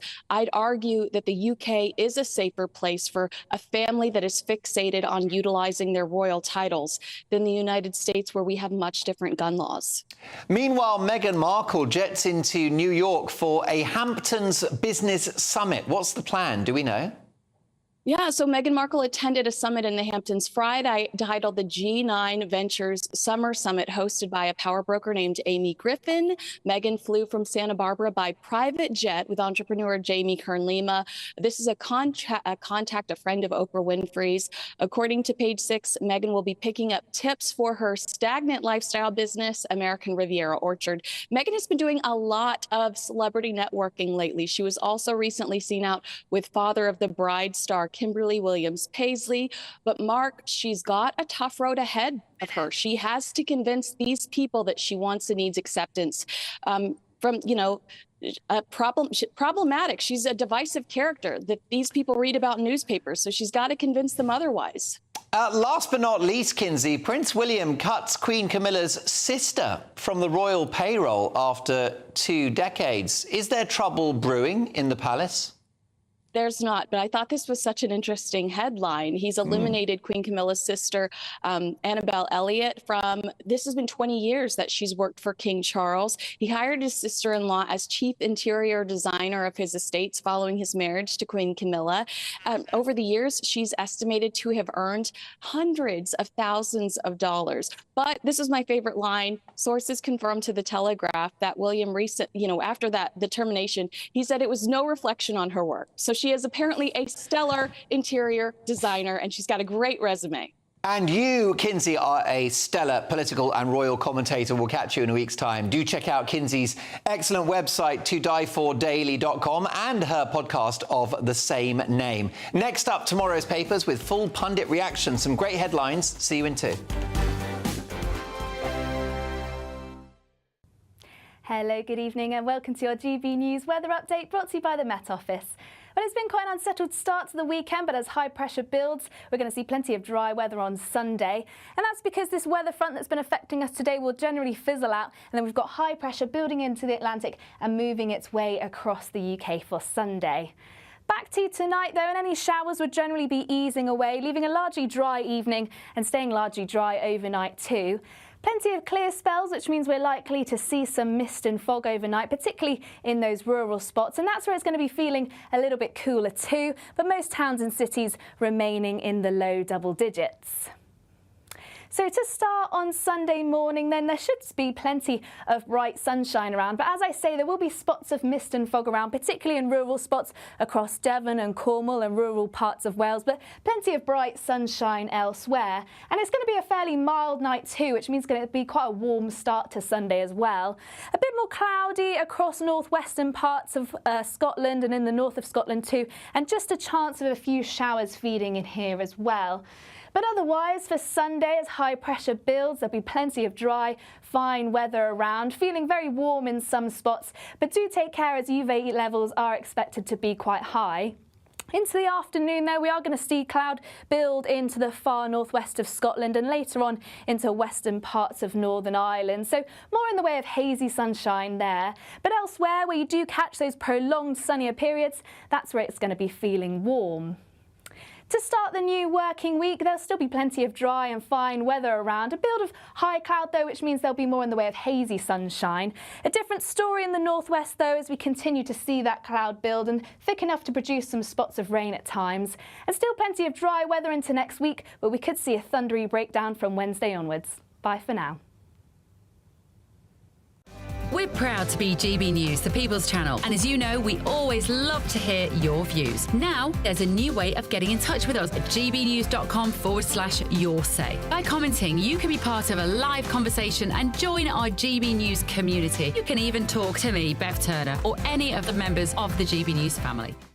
If you want your news to be straight talking... This is a nightmare for the Conservatives again. Down to earth. It's not just Nottingham where this is happening, is it? And most importantly, honest. Hard-working, middle-class taxpayers, they'll get their book thrown at them. Then catch me, Martin Daubney, Monday to Friday, 3 till 6 p.m. on GB News, Britain's news channel.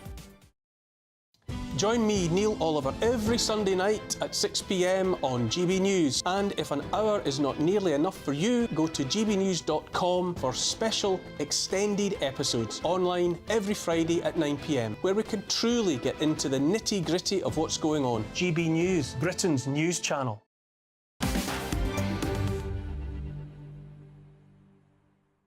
It is 10:30. We're bang on time for the papers, and we start with the Sunday Telegraph. And they lead with the following.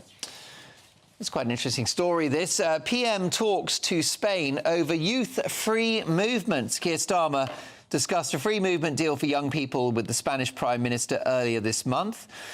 Pedro Sanchez made the case for a UK-Spain agreement allowing Spanish young people to live in the UK in private talks with the PM at Blenheim Palace on July the 18th. Sir Keir is understood not to have rejected the proposal and said he would consider it along with other discussion points. Divers make history to kick off Team GB's medal hunt. Congratulations to Yasmin Harper and Scarlett Mujensen. Dame Priti Patel, I would give Tory members say on policy as leader. And Treasury draws up plans for capital gains tax rise in line with income tax to fix broken Britain. The Treasury has drawn up plans to equalise capital gains tax with income tax. Civil servants will present the proposals to the Chancellor Rachel Reeves, who in a speech on Monday is expected to prepare the nation for tax rises by claiming she inherited a £20 billion funding gap from the Tories. And most households no longer have a landline. That's me. Well, we'll talk about that in just a moment. Mail on Sunday, Strictly Bombshell. Exclusive, the secret 28-minute tape that could clear Giovanni Pernice. Also, as Force faces brutality claims, dramatic new footage shows women officers punched to the ground before incident that sparked outcry. And exclusive royal book, Kate and the Truth about that Meghan racism storm. The Observer now, Rayner unveils plans to tackle Tory housing legacy scandal. And Strictly has toxic work culture staff claim. Sunday Mirror, Labour, we will start building. Council House revolution. Labour is launching the biggest building programme of council and affordable housing in decades. Deputy Prime Minister Angela Rayner unveils the measures on Tuesday as part of the government's pledge to build 1.5 million new homes in 5 years. Sunday Express. Priti Patel, I will breathe new life into the Tories. Former Home Secretary enters the leadership race on a mission to end the soap opera which has been destroying the family. Sunday Times, I thought I was going to die in jail, says tech tycoon cleared of fraud in the US. 11 dead as rockets hit Israel from Lebanon. And £20 billion black hole covered up by the Tories. The Chancellor is set to scrap rail and road schemes as she blames Hunt and Sunak. Daily Star Sunday, mafia dons turning noses up at murder, extortion and drugs to become cow farmers. The Cudfather. Mafia gangsters have got into farming, with mob bosses like the Godfather's Don Corleone buying hundreds of cows. How dairy is the line for the Daily Star Sunday. Nicely done. Listen, let's get to some proper wits from my top pundits this evening. I'm delighted to have Diana Moran, Benedict Spence and none other than Dr. Lisa McKenzie. And let's sink our teeth into some of these stories. How about this story, Lisa McKenzie in the Sunday Telegraph? Prime Minister Keir Starmer in talks with Spain over free movement for young people. Is this reversing Brexit by the back door?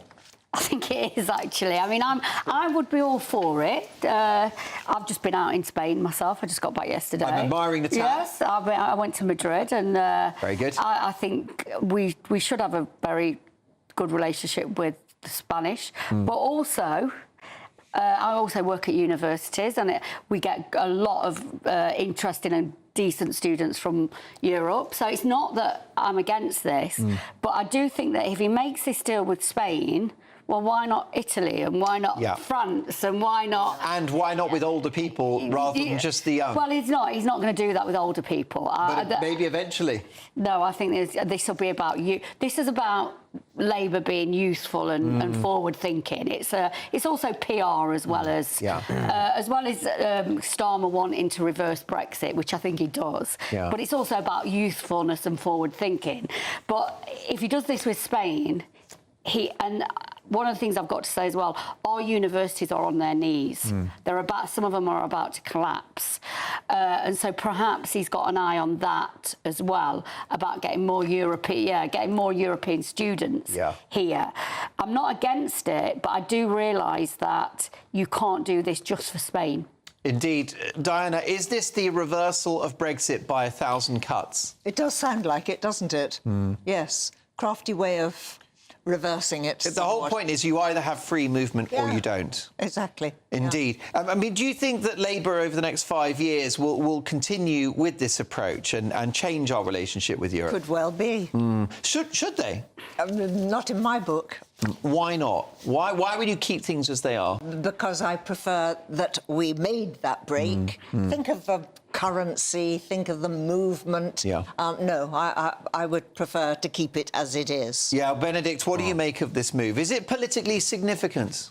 I think it is. I think we need to remember we're talking about 18 to 30-year-olds here. There's a very important thing to remember. Your constituency, isn't it? Yes, a very important thing to remember about 18 to 30-year-olds is you have to pay them very much money compared to older people, and a lot of them. Half the cash of diamonds. Well, a lot of them. This is a very serious point. It must be said. A lot of people. The phenomenon that you've already seen in Spain is lots of young people leaving Spain because there aren't the jobs there for them anymore, and so this is going to appear to a lot of people there as another attempt to open up another avenue for people to leave Spain, which is going to bring more economic harm to that country as it loses even more of its workforce, for them to come here, for us to pay them less money proportionally than we would have to pay people already here. There is another aspect to this as well, which I suspect they possibly haven't thought about, though. And that is something, and it's not just unique to Spain, actually, to talk about Italy or Portugal as well, and that is that Italy, Spain and Portugal are making a play for young British people to come and live and work there, because there currently aren't very many jobs. Actually, this whole idea that, Brits are going to go out into the world and live and work in these places, it's a fantasy. They're not going to do that because there are no jobs there, except in one industry, which you can do anywhere, and that is the tech industry. And that is where you get the idea of the digital nomad visa, which lots of these countries have been coming up with, say, come, live, and crucially, pay very little tax in our country. And you can have all the benefits of living here, and it'll be very easy and hassle-free, because we want high net worth young individuals, people who can code, people who are going to set up businesses.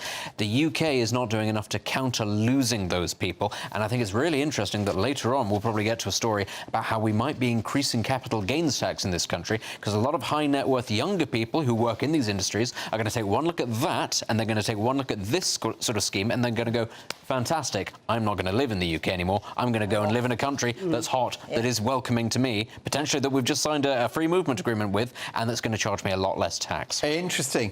And let's also remember that the reason why they won't do this with older people is because young people are cheap. They don't cost the NHS as much money. It's as you get older, you start costing, and young people, they'll want to get rid of them before they have families, because again they get more expensive when you have families. So young people, these sort of nomad young people, are cheap. And that's why we'll want them. Most definitely. What about this, Lisa, in the Sunday Mirror? Labour will start building council house revolution.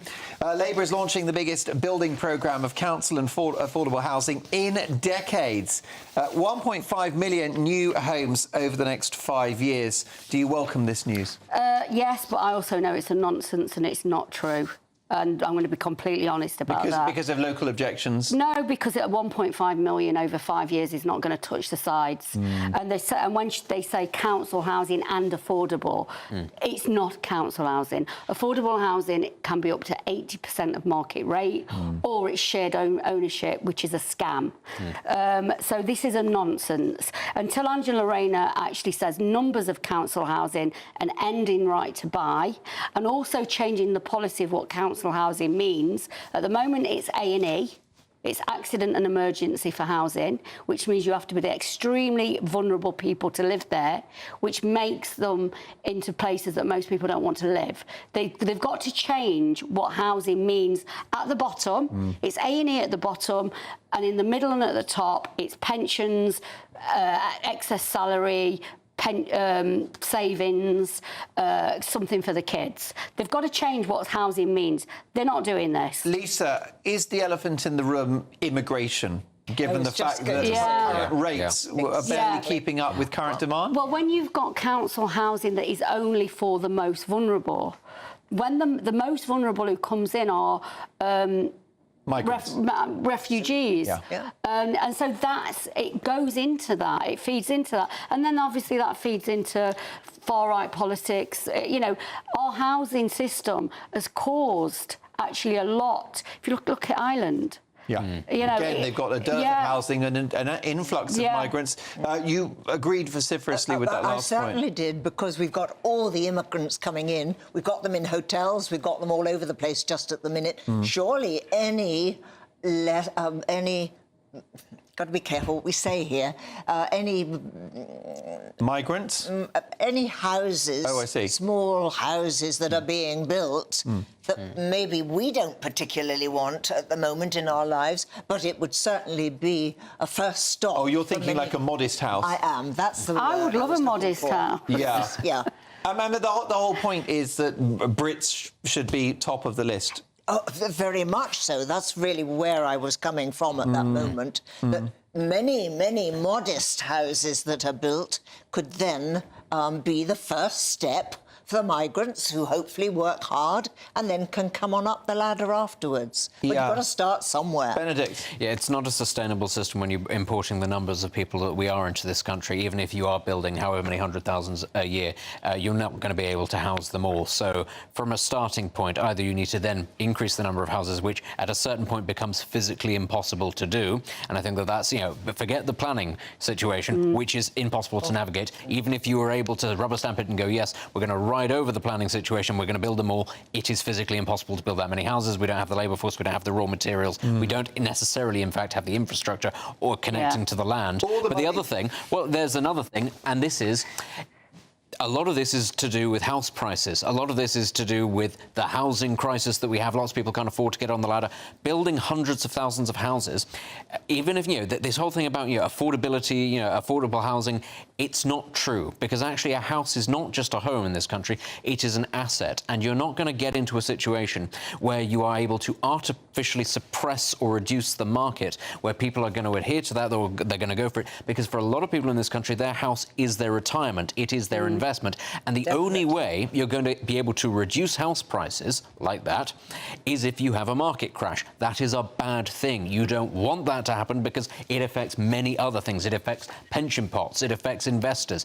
Generally, that's something you want to avoid. The only way we're going to get into a situation, as well as building the houses, is if you have wages increasing, if you have more wealth in this country. And I'm afraid for as long as you have hundreds of thousands of people coming into this country every year, you will suppress those wages. You will never be able then to get people wealthy enough to buy their own homes, even if you build hundreds of thousands a year. Why can't we have modest houses like, because I'm old enough to remember these things, immediately after the war, the prefab?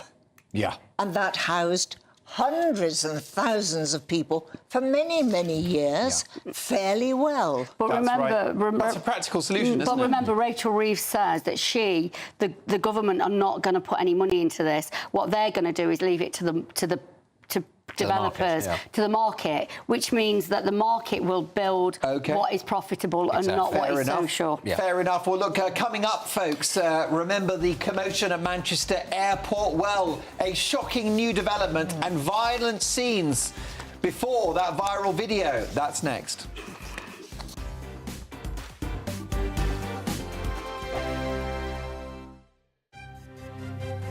GB News Breakfast. Every day from 6 a.m.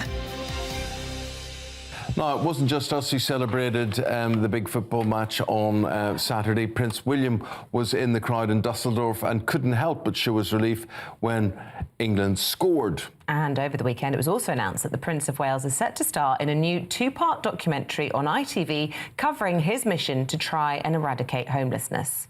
Well, let's talk about this and much, much more with Angela Levin, royal biographer, who joins us in the studio. I'm glad to hear that this documentary's been made, Angela, because I worried that he made this big announcement about homelessness, and I thought, goodness me, here is somebody who could maybe do something about this. And then it's all seemed to have gone quiet. He's been very busy with it, actually. He's gone all over the country to see different areas and how they have been, and to try and change people's attitude to homelessness, that they're people who need help and want to get back into a normal life. I think it was 2009, he slept out in the street to see for himself what it was like. And he also helped people who are selling the magazines, the big issue. So I think he was actually just covering the basic about what it was like for him and how he can now help other people. He and Catherine are putting £3 million straight away into that, and it's going to Where be... does that money come from? Their own foundation, you know. Oh, yeah. Yeah, so they're not taking it from our tax or anybody else's. He wants to do this so badly because of his mother. You know, she took them to see people who were homeless, and even if he can't do everyone, he can help people be kind and understanding. GB News, the People's Channel. Welcome to State of the Nation, daily plunge into the stories shaping our country. I'm Jacob Rees-Mogg, and Monday to Thursday we bring you the insights, the facts, the truth about how our country is being governed. Because what happens in Downing Street matters down your street. Tune in to State of the Nation every Monday to Thursday, 8 to 9 o'clock. Only on GB News, the People's Channel, Britain's news channel. Join me, Camilla Tominey, for a frank and honest discussion with those in power that cuts through the spin and gets to the heart of the issues shaping our nation. You haven't confirmed that you want to stand as leader, but you haven't ruled it out either. This report basically says that he's not fit to stand trial. Is he indecisive? Incompetent? I deliver the dose of reality Westminster needs. That's the Camilla Tominey Show at 9:30 every Sunday on GB News, the People's Channel, Britain's news channel.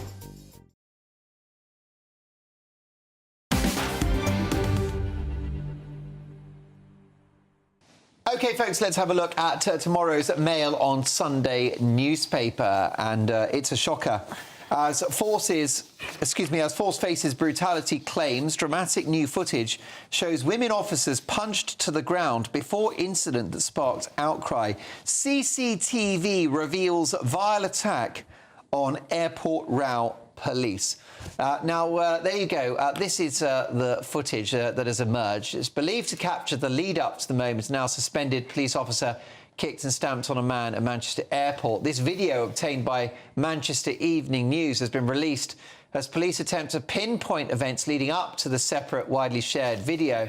And it appears to be police officers cruelly and appallingly attacked by these individuals, who were then later restrained by cops.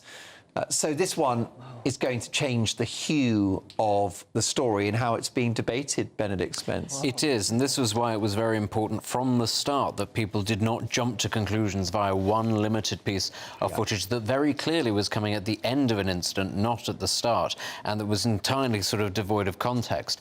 Now, obviously, we don't want to get too much into the details because it's an ongoing investigation, but what I would say is, at the end of all of this, the individuals in question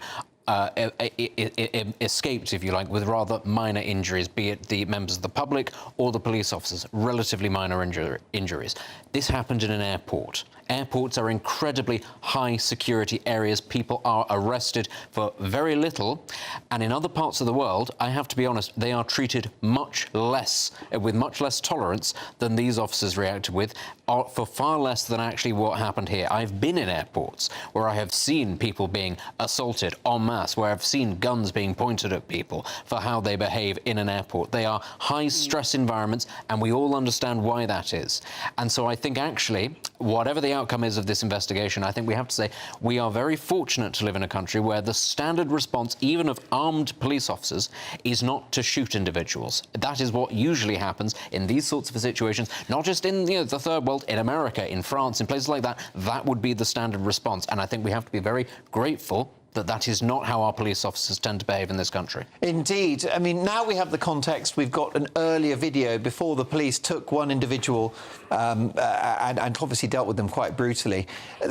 This officer involved, who's now been suspended, is he the victim of trial by social media, Diana? I've got a feeling he is, because there's more coming out. Do you know, at the time I thought to myself, there was a report that a woman officer had a broken nose, and I thought there must have been something going on previously to have sparked all of this off. So we've got to be careful, haven't we? You can't just judge something by that one little bit of footage that gets put up on social media. And these cops are damned if they do and damned if they don't, aren't they? They just, yes. We want them to be effective. We don't want them just standing around sort of smiling. But as you say, they're damned if they do and damned if they don't. Yeah, I mean, who would be a cop in 2024, Lisa? Well, not me. I mean, I would never be a cop. I just say I think you would look terrific in uniform. No, I would never be. Can I just say you can arrest me anytime? Well, I've probably on Pass me the handcuffs. I'm ignoring that. I'm moving on. But I think probably on this panel, I've probably had the most contact with police because I've been arrested. Because you're a bad person. Well, I've been arrested a lot of times. Have you really? Yeah, because I've done a lot of protesting in my life. Okay. So I've done, and I can just tell you now. I thought it was white wine at Waitrose. No, it was definitely protesting. I once got arrested for not putting a sticker on a window. That's crazy. I know. Now, this is why I'm bringing this... Because you are an activist and you're a very principled person. Now, I know that the police... I know how they behave at their worst. I do know how they behave at their best. My dad was at Orgreave, so I know about the police. What surprises me is that these people at the airport, if you go punching police in the face, what do you think is going to happen? I come from, I know about contact with police. They do behave like this. It's just now that we've got cameras and videos. Do you think that the officer, based upon the video footage you've seen, should have been suspended? Yes, just because there's video footage. And should he lose his job? Wait and see. I don't know. I'll be honest. I don't know, because, as Benedict has said, airports are a different level. Yeah. Could you imagine going through New York airport? Forget it. And could you imagine? Well, what about Beijing? Yeah. We've all been to places. Moscow. We've all. I mean, in France, being on the metro in France, they've got guns. Yeah. And the Italian police are very militaristic, aren't they? Yes. So even the Spanish actually. Well, most police forces are. We're actually kind of unique that it's not part of our culture. Police even consent. Well, even with firearms officers, they actually shoot people very rarely in this country, and they are almost entirely because it's a terrorist incident or an individual who has a gun, actually. And again, I go back and say, if you look at the number of people who have been shot by police in this country over the last decade, it is thankfully very rare, and they are relatively, I think, very, very restrained when it comes to actually using lethal force, and we need to be thankful for that. Most definitely. Listen, Strictly Bombshell, Diana, you've starred on many BBC shows over many years. Exclusive, the secret 28-minute tape that could clear Giovanni Pernice. This soap opera is very damaging to Strictly. Could it ultimately cause the BBC to axe the show? There's two sides to this story. If you're asked to go onto a show like that, you're not just going to go for a little dawdle and an easy walk. You're going to have to put some hard work in to make something happen, the magic happen. And that takes practice, that takes strength of character, it takes good health, the whole blooming lot come together. It's driving me mad that all these people are coming out the woodwork from, I don't know, 10 years ago and the likes. Paid a lot of money to do the show. And that's exactly what I was just going to say to you. Paid an enormous amount of money to do the show, and all the prestige that goes with it, and probably other work comes from it, you know, the appearance. The corporates, yeah. There's two sides to this story, and I'm getting fed up with that one side. I tell you, I love it when Diana Moran shows a bit of fire. Can I thank my brilliant pundits tonight? I think you'll agree they were on top form. Diana Moran, who's only had a tiny bit of sleep, but you wouldn't know it because she's superhuman, looking after her friend yesterday. We wish her well. The brilliant Benedict Spence and the amazing Dr. Lisa McKenzie. Thank you to Maria Mescana and the team for a great job tonight. Tomorrow, Neil Parrish, a top Olympian, and Anne Widdecombe. Next up, it's Headliners. See you tomorrow at 9. That warm feeling inside from Boxed Boilers, sponsors of weather on GB News.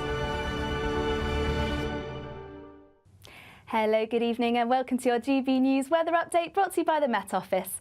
Well, it's been quite an unsettled start to the weekend, but as high pressure builds, we're going to see plenty of dry weather on Sunday.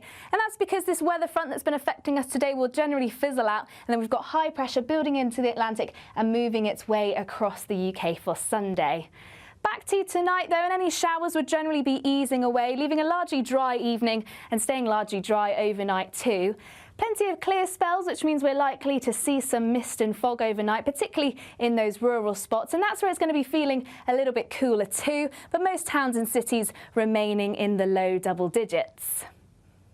So to start on Sunday morning, then there should be plenty of bright sunshine around. But as I say, there will be spots of mist and fog around, particularly in rural spots across Devon and Cornwall and rural parts of Wales, but plenty of bright sunshine elsewhere. And it's going to be a fairly mild night too, which means it's going to be quite a warm start to Sunday as well.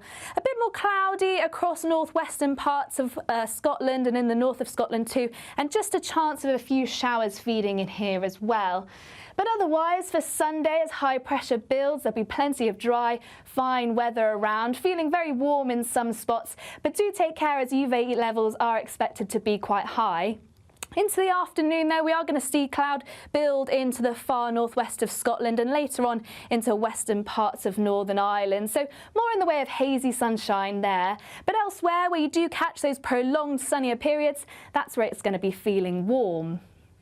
To start the new working week, there'll still be plenty of dry and fine weather around. A build of high cloud, though, which means there'll be more in the way of hazy sunshine.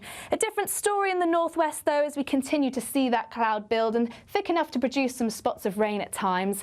And still plenty of dry weather into next week, but we could see a thundery breakdown from Wednesday onwards. Bye for now. Looks like things are heating up. Boxed Boilers, sponsors of weather on GB News.